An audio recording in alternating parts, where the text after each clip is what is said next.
Example 6.22. From a point on the ground, the angle of elevation of the bottom and the top of a tower, a fixed 30-meter height building or 45 degree, 60 degree respectively, find the height of the tower. ஒரு building இருக்கு, பில்டிங்க்கு மேலே tower.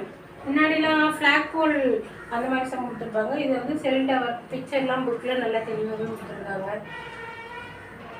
இது வந்து பில்டிங்கோட height வந்து என்னது 30 மீட்டரா. அந்த பில்டிங்க்கு மேலே ஒரு டவர் இருக்குது. அந்த டவரோட ஹைட்டு தான் நம்ம கண்டுபிடிக்கணும். டிஸ்டன்ஸ் எந்த டிஸ்டன்ஸும் இல்லை, கொஞ்சம் தூரம் அந்த பில்டிங்கை விட்டு சிடி டிஸ்டன்ஸ் டிங்கிற பாயிண்ட்லேருந்து பாயிண்ட் ஆஃப் அப்சர்வேஷன். அதில் first top of the building வந்து 45 டிகிரியும் டாப் ஆஃப் அ டவர் வந்து 60 டிகிரி எலிவேஷன்லையும் பார்க்காங்க. ஹைட்டு தான் கண்டுபிடிக்கணும். ஸோ ட்ரையாங்கிள் அகெயின் நமக்கு தெரிஞ்ச வேல்யூ தெரியாத வேல்யூ கண்டுபிடிக்க வேண்டியது ஹைட்டு. இந்த டிஸ்டன்ஸையும் நம்ம கண்டுபிடிச்சிருக்கோம். இந்த மாதிரி எக்ஸ்னு எடுத்துக்கிட்டோம்னா ட்ரையாங்கிள் பிசிடி ஆப்போசிட் சைடு தெரியும், அட்ஜசன்ட் சைடு கண்டுபிடிக்க போகிறோம். ஓகேவா? அப்போ யூஸ் பண்ண வேண்டிய ரேஷியோ வந்து என்னது tan theta. Tan theta is equal to opposite side by adjacent side.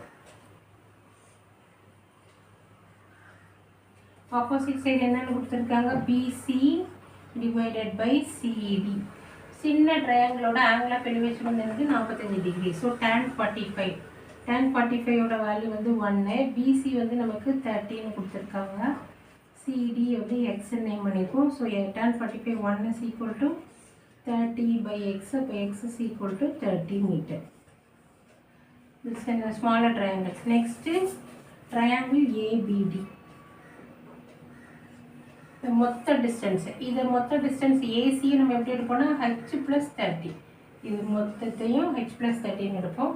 So இதுதான் ஆப்போசிட் சைடு, இது அட்ஜசன்ட் சைடு. ஆப்போசிட் சைடில் இந்த ஹைட்ஸுங்கிற வேல்யூ தான் நம்ம கண்டுபிடிக்கணும். tan 60 degree is equal to AC by CD. CD தான் x நமக்கு 30 தெரியும். செகண்ட் ட்ரையாங்கிள் வந்து triangle ABD tan 60 divided by AC by CD. tan 60ஓட வேல்யூ வந்து √3 is equal to AC வந்து h + 30 divided by 30. CD வந்து 30 கண்டுபிடிச்சிருக்கோம். கிராஸ் மல்டிப்ளை பண்ணால் 30 √3 is equal to h + 30. h தானே கண்டுபிடிக்கணும். இது ரைட் சைட் கொண்டு வந்தால் h + 30 is equal to 30 √3. h is equal to 30 √3 minus 30. 30 common எடுத்தோம்னா √3க்கு 1.732 minus 1. சப்ராக்ட் பண்ணால் 30 into 0.732. இது 2ஆல் மல்டிப்ளை பண்ணால் 3 2s are 6, 3 3s are 9, 3 7s are 21, additional ஒரு 0. So height is equal to 21.96 meter. இதுதான் ஹைட் ஆஃப் த டவர். இந்த சமூக answer பிடிச்சிருந்தா like பண்ணுங்க, ஷேர் பண்ணுங்க, சப்ஸ்கிரைப் பண்ணுங்க. Example 23, 6.23. A TV tower stands vertically on a bank of a canal. The tower is watched from a point on the other bank directly opposite to it. The angle of elevation of the top of the tower is 58 degree. Another point 20 meter away from this point on the line joining the foot of the tower. The angle of elevation of the top of the tower is 30 degree. Find the height of the tower and the width of the canal. Diagram புக்கில் தெளிவாக தான் இருக்குது. நம்ம கண்டுபிடிக்க வேண்டியது PC தான் channel. இந்த with தான் நம்ம கண்டுபிடிக்கணும். ஹைட்டு டிவி டவரோட ஹைட்டும் கண்டுபிடிக்கணும். இது வந்து C and D point of observation. First சிங்கிற பாயிண்ட்லேருந்து அந்த டவரோட டாப்பை பார்க்குறாங்க. அப்புறம் 20 மீட்டர் நடந்து போய் திருப்பியும் டவரோட டாப்பை பார்க்குறாங்க. Angle of elevation 58 degree 30 degree. தள்ளி போக போக ஆங்கிள் ஆஃப் எலிவேஷன் கம்மியாகும் தானே. ஒரு பொருளை பக்கத்தில் வச்சு பார்க்கும்போது ஹைட்டான டவர்னால் எப்படி என்னன்னு பார்ப்போம்.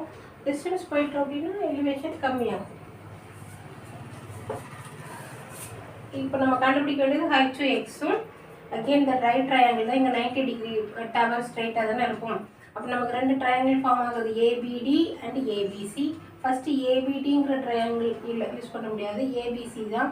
58 டிகிரியோட வேல்யூ நமக்கு தெரியாது. நான் புக்கு சம்பளே கொடுத்துருக்காங்க. tan theta தான். tan theta is equal to opposite side by adjacent side. Triangle ABC, இந்த ஃபஸ்ட்டு இந்த ட்ரையாங்கிள் எடுத்துக்கிறேன். அதில் tan 58 degree is equal to opposite side AB divided by BC. இந்த சம்மில் ரெண்டு வேல்யூமே நமக்கு தெரியல. ஏபி ஹைட்ஸ்னு நேம் பண்ணியிருக்கிறோம், பிசி எக்ஸ்ன்னு நேம் பண்ணியிருக்கிறோம். tan 58க்கு அவங்களே வேல்யூ கொடுத்துட்டாங்க. 1.6003 equal to h by x. So h is equal to x into 1.6003. இதை நம்ம 1 நேம் பண்ணிக்கலாம். ஃபஸ்ட்டு ட்ரையாங்கிள் இருக்குது. இவ்வளோ நேரம் பார்த்த சமயம் ஏதாவது ஒரு வேல்யூ கொடுத்துருப்பாங்க, இப்போ ரெண்டுமே விட்டுக்கல. அடுத்த triangle ABD. Again right triangle தான். tan 30 degree, angle of elevation வந்து 30 degree. Opposite side by adjacent side. Adjacent side வந்து பிடிங்கிற மொத்த லென்த் எடுக்கிறோம். ஆப்போசிட் சைடு வந்து ஏபி தான். Adjacent side BD. ஏபிஏ ஹைட் நேம் பண்ணிடுறோம். பிடினா எக்ஸ் ப்ளஸ் 20. tan 30க்கு 1/√3 போடணும். 16 தான் √3. ஹைட்ஸு ப்ரீவியஸ் ஸ்டெப்பில் என்னன்னு கண்டுபிடிச்சிருக்கிறோம். X into 1.6003 divided by X plus 20. இந்த கிராஸ் மல்டிப்ளை பண்ணிக்கலாம். X plus 20 is equal to X into 1.6003 into √3னா 1.732. இது ரெண்டையும் மல்டிப்ளை பண்ணி எக்ஸோட வேல்யூ என்ன கிடைக்குது அப்படின்னா 2.77. இது ரெண்டையும் மல்டிப்ளை பண்ணி நமக்கு கிடைக்குது 2.77x எக்ஸ் ப்ளஸ் 20. எக்ஸோட வேல்யூ தானே கண்டுபிடிங்க. எக்ஸ் எல்லாத்தையும் சேம் சைடு எடுத்தோம்னா எக்ஸ் மைனஸ், சரி இந்த எக்ஸை ரைட் சைட் கொண்டு போகிறேன். 20 is equal to 2.77x minus x. எக்ஸை காமன் எடுத்தால் 2.77 minus 1. சப்ராக்ட் பண்ணால் x into 1.77 இங்கே 20. நமக்கு எக்ஸோட வேல்யூ தானே வேணும். X is equal to 20 divided by 1.77. Then இதை டிவைட் பண்ண நமக்கு எக்ஸோட வேல்யூ என்னது 11.29. இதை டிவைட் பண்ணால் எக்ஸோட வேல்யூ 11.29 கிடைக்கும். நமக்கு வித் ஆஃப் த கனலும் கண்டுபிடிக்கணும், ஹைட் ஆஃப் த டவரும் கண்டுபிடிக்கணும். வித் வந்து என்னது 11.29 மீட்டர்னு எடுத்துருக்கோம். எக்ஸ் தான் with of the canal. Tower height of the tower. ஹைட்ஸுக்கு ஒரு equation. Heights is equal to X into 1.6003. எக்ஸோட வேல்யூ 11.29 இன்ட்டு 1.6003. இதை மல்டிப்ளை பண்ண நமக்கு கிடைக்கிற ஆன்சரு 18.06 மீட்டர். இது வந்து height of the tower. Height of the tower வந்து 18.06. இதை மல்டிப்ளை பண்ணால் 18.07 அப்ராக்சிமேட்லி ரவுண்ட் பண்ண அப்படின்னா ஹைட் ஆஃப் த டவரும் கண்டுபிடிச்சிட்டோம். வித் ஆஃப் த கெனலும் 11.29 மீட்டர். இதை இந்த சம்முக்குரிய ஆன்சர். பிடிச்சிருந்தா லைக் பண்ணுங்கள், ஷேர் பண்ணுங்கள், சப்ஸ்கிரைப் பண்ணுங்கள்.